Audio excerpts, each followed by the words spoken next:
Hello and welcome back. This week's video is a bit of kit that's hopefully going to help hitching the Caravan up a little bit easier. And if you're like me, when you're connecting your car up to your Caravan, yeah, and almost get it in the correct position, but sometimes I have to get out of the car and then check it, and then Evangela's guiding me, and sometimes, as you know, for all you out there, she guides me the wrong way and I'm nowhere near. So anyway, I was on Amazon the other week and I bought a reversing camera. I've been looking at them for quite a while and I saw this one, and there was an offer on it and it was £35. So I thought, for 35 quid I'll give it a whiz. So let's have a look at what I've got.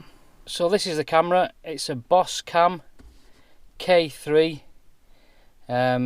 Comes in a nice little box. We'll have a look what's inside the box just briefly before we get on installing the camera.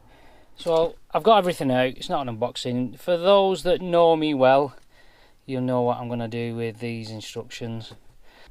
So this is the screen, and it measures roughly 10 centimeters width. It's about 5.5 centimeters in height.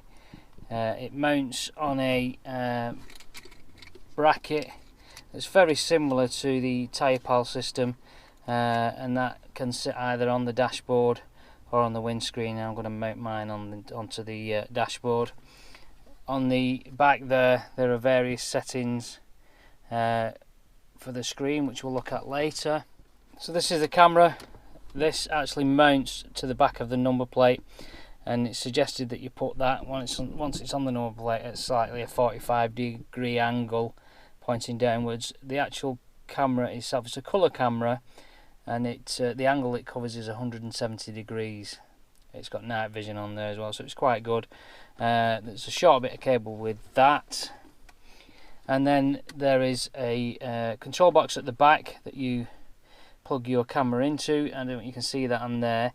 It says line and normal, so you can put on your display view, you can put lines on there, and then you can just have it normal. And there's quite a lot of cable that comes with it to route the camera to the front.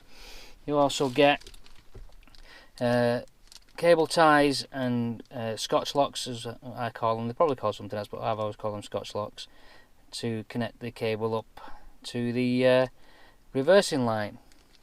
So the fitting of the camera, basically the live goes to the live of the reversing light, and the neutral is just to the car body. That's the only connections that you make, and then the rest is just routing the cables. Now then, in the car, I've kind of had a look around at where I can mount it. Where I'm going to mount it is just here. I was going to put it somewhere up here, take this out and put it in there, but it wasn't feasible, or I was going to put it there, but it's just in the way. If I put it on this section here, that will do just the job. So if you do happen to have a MK1 Kuga, this is the dilemma with it. The reversing lights are actually in the tailgate that you lift up, which is not ideal, because I've got to try and fish the cable in through here. I've already started by putting some copper through the different sections, and you've also got the added extra of the split boot, which makes it a bit more difficult. So the camera is going to mount here. I'm going to put it underneath this section all the way up here, in through that grommet there, fish the cable through,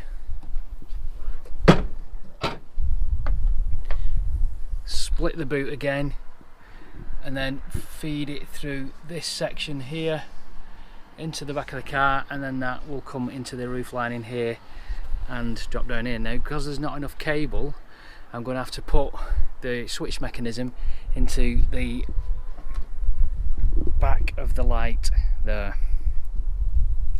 Now the way that you take the light out is by, if I can see through the light, is there. I don't know if you're going to see it's quite dark, but there in this little hole here there is a 10mm bolt that you take off, and then the back of the light will come out. So that's the first job. So I've now got the reversing light unit out. These are the cables here. I'm going to connect to the green and brown wire there, which is the live, and the actual control box I am going to secure on the inside of this panel here. So I've now got the live attached, and I'm going to put the earth, I'm going to drill a small pilot hole down here, put a self-tapping screw in and earth it to that there. So I've now got my live and my earth on. What I'm going to do before I put the light unit back is I'm going to put it into reverse and test the camera before I route all the rest of the cable. So reverse is on. You can see that the camera is working. That's picking me up. All I need to do now is route all this cable. So I'm not going to film that. I'll show you the way that I'm going to go though. What I'm going to do is put the control box, which is here.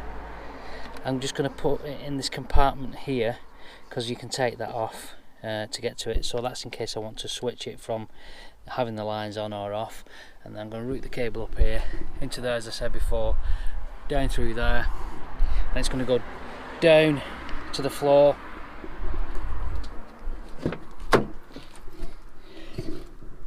Underneath the seat, down the footwell to the front of the car, down the footwell, front of the car, up this section here, and then it'll come out just here for the camera to sit there. I'm not going to film all that, so I'll crack on with that. So the camera has 3M adhesive mount. It's quite sturdy, it's metal, it's IP68, so it's waterproof. There's a pad on the back and a pad on the front. I'm possibly just going to use the pad on the front, but I'll probably take them both off and stick it on that way. So we'll get that stuck to the number plate. Now obviously, as you can see, the camera is actually pointing up, so you just bend this frame down to the angle of about 45 degrees. Right, so we'll check that once we get all the camera in. So I'm going to route the camera cable underneath here to the control unit. So that's the camera all fitted. You can just see it there. It's not too intrusive. You can still get to the second release hatch here, which is good. I'm just going to go and give it a test. So that's the screen all mounted up. I've still got the screen protector thing on the back. There are two buttons on the back of there to alter the brightness. You can make it brighter or dim or whatever you want. So I'm going to start the car up. The company also recommend, before you put all the cable in, is what I did while it was in the boot. I started the engine up just to make sure the screen was okay, because sometimes you can get a bit of interference from the car, and if you contact Boscam, they send you an inline suppressor which will stop that from happening. So let's put it into reverse, and it comes straight on there. You can see it's got lines on there. They won't move. As far as I know, they won't move anyway, but I'm just going to go for a drive and then see how it works in a car parking situation. So I'm just going to park next to this car here. I'm going to put it in reverse. Straight away the camera's on. The lines don't actually move, but it's quite good.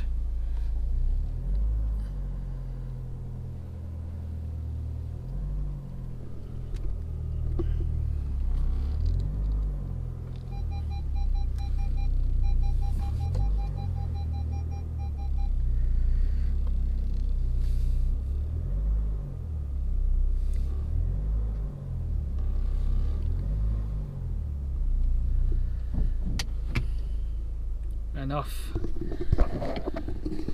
You knock it out of reverse, it goes off straight away. It's probably going to need some fine adjustment in terms of the angle of the camera. So that's it, the Boscam K3 reversing camera fitted to the car. I'm going to be testing it and using it over the next few months, and I'll report back of what I think about it probably on the back of one of my other videos. So thanks for watching, and I'll see you soon. Bye bye.